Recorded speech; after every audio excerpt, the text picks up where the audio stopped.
We had an absolutely magnificent ride into low Earth orbit on an F9 booster in the Freedom capsule. It was a really smooth ride, and the G's were pretty amazing.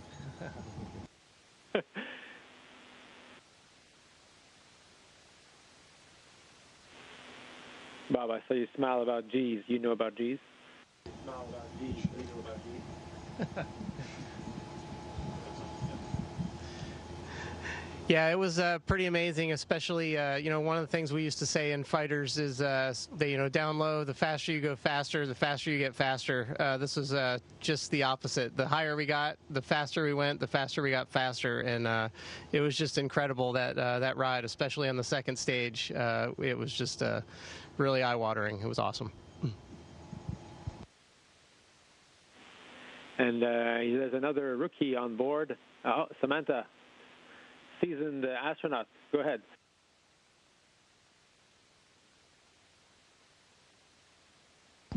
Just wanted to add how amazing the ride has been, and also how incredible it's been to get back to space station. It feels so incredibly familiar, and it's been so heartwarming to be welcomed by Crew 3 or by our Soyuz crewmates, and especially Crew 3. Our colleagues have been up with us this last few hours, getting a lot of work done with us as we are getting our space legs. So heartfelt thank you for this wonderful welcome. Jessica, obviously always keen to hear impressions of first-time flyers. Yeah, absolutely. I think for me, the part that was the most awesome of the whole ride was definitely the view. Right as we were coming in for docking, we started to get suits on and we're starting to prepare, and we had just enough time to take a last-minute look out the window, and we could see the space station kind of off in the distance, but super bright with the solar arrays shining towards us, and the Earth below. I mean, it's just absolutely gorgeous. So we're super excited to be here and to see more of those amazing views.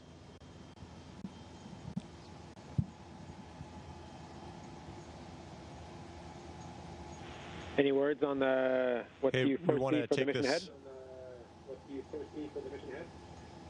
I'm sorry. Hey, we just wanted to take a quick opportunity here. Every time we get to have new colleagues fly into low Earth orbit, we have a little tradition of awarding them their gold astronaut pins. So we want to take a moment here to award the gold astronaut pins to Farmer and Waddy.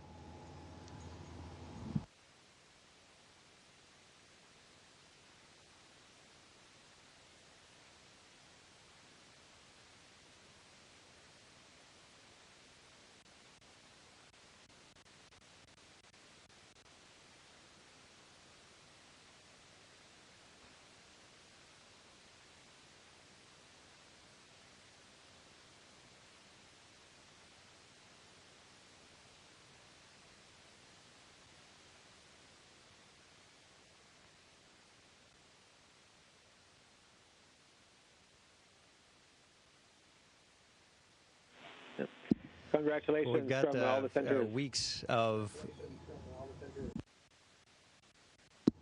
Thanks very much. It's always an important moment to us, and I've got weeks of work ahead of us, and we'll be handing over operations to a very capable Crew 4, and under the leadership of Oleg here eventually, and so we're just really looking forward to the work we're going to be doing together here over the next week. I think we're going to be hitting the ground with a lot of science going on right away as well, so this ought to be a lot of fun.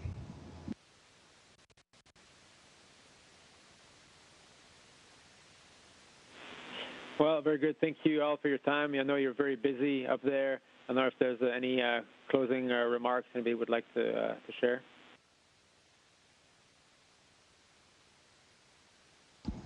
Yes, I think on behalf of all of us, a big thank you to our families. They were they've been incredibly supporting towards us over the years and the months of training, and also these last weeks leading up to launch. Also, with some unpredictability on our launch date that made it even more challenging, and we always could enjoy their support. And of course, a big thank you to the NASA family, SpaceX, and also from my side, a particular thank you to my colleagues at the European Space Agency who make it possible for us ESA astronauts to fly. And I'm incredibly happy to be here and sharing this experience with my colleague, my ESA colleague Matthias as well.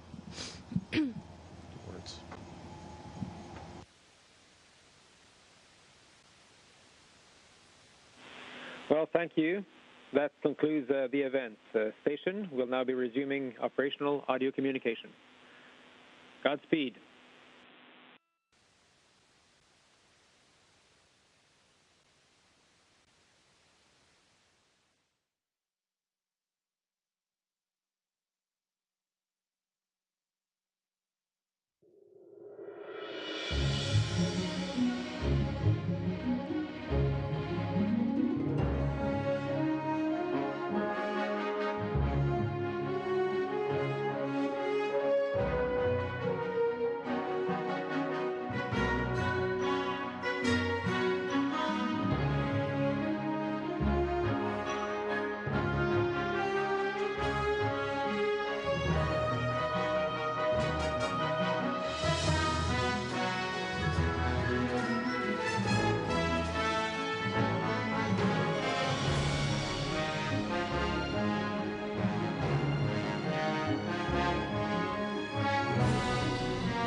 it till I see it. Hey, it is! I can see it from here. It's orange. Wait a minute, let me put my visor up. It's still orange. Sure it is. Crazy. Orange. I've got to dig a trench, Houston.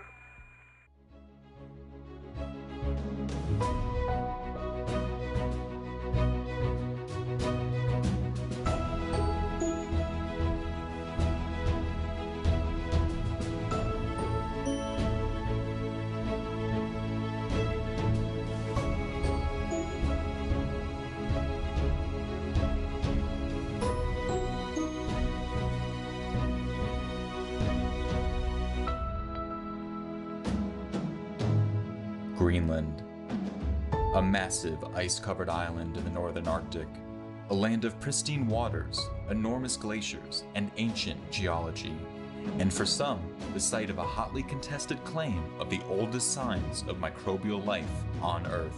Meet Dr. Abigail Allwood, astrobiologist at the NASA Jet Propulsion Laboratory. Dr. Allwood is here in Greenland to investigate recently published findings of possible stromatolites, or microbial fossils, dating back to 3.7 billion years ago.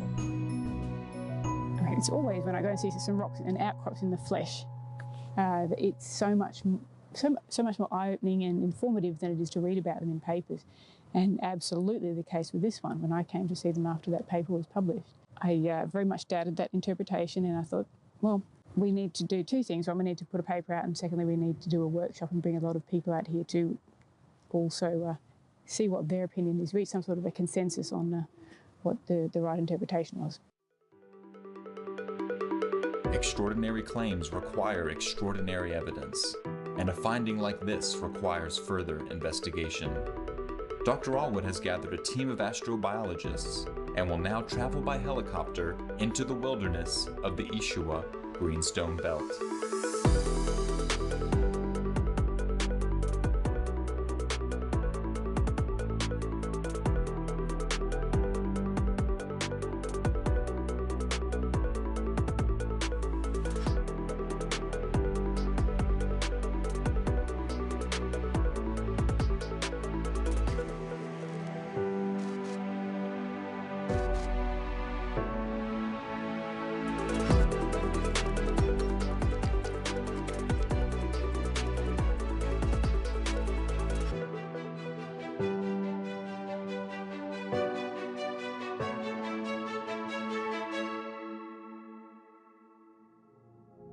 So we're out here to study an outcrop that there is some controversy over. There's a group of authors that has made a claim that there are biosignatures in the form of stromatolites in these rocks, and there's another group of authors, I happen to be one of that other group of authors, that has refuted that claim. So we're out here in Greenland to study those outcrops in more detail and to try to get a sense of the geology that surrounds those potentially stromatolite-bearing outcrops and try to get a sense for what the ancient environment looked like at the time that those rocks were forming. The claim was such a big deal because if it proves to be true, then this pushes back the earliest signs of life in Earth's geological record by a couple of 100 million years. It means that the window of opportunity for life to emerge doesn't have to be very big. You know, literally, as the last bombardment is occurring, that you can say that life can take hold. At least our one example that we have that life took hold. Go to Mars. It means that it only also had to maintain its conditions, its sort of cradle of life, its opportunity for life to emerge for that short period of time. It didn't have to sort of maintain it for a couple of 100 million years longer. And when you go back to those very old rocks, they're usually altered and deformed, and it's very difficult to find those signs of life. But those are also the most interesting rocks to look at because we don't know when life originated on Earth, and we don't know what that earliest life was like. So the record that we have from geology is in these rocks that are very difficult to interpret. Sorting out which way I'm going to put it. Yeah. Sampling here in Greenland is, it's not all that different from sampling anywhere else. A geologist's tools are kind of the same no matter where you go. You need a hammer, a chisel, a little, hand lens to look at the rocks up close, field notebook, camera, and you record your observations, and when you think you've zeroed in on a piece of rock that might be worth taking back to the lab, you get your trusty rock hammer out and just start banging away until the sample comes out. When we're looking at rocks, trying to understand if they preserve evidence of life, we look for things in the rock that cannot form without the influence of life. They can change the chemistry, and they can actually change the shape of the ground. And they can make things like peaks and domes that are sometimes unique to the biology.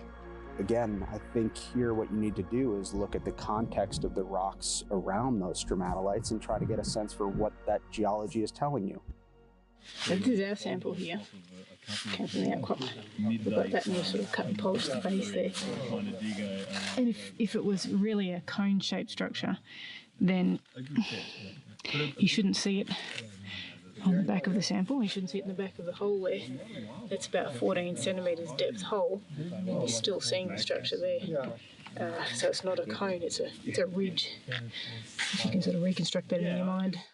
Got to prove the three-dimensional morphology. Absolutely have to prove.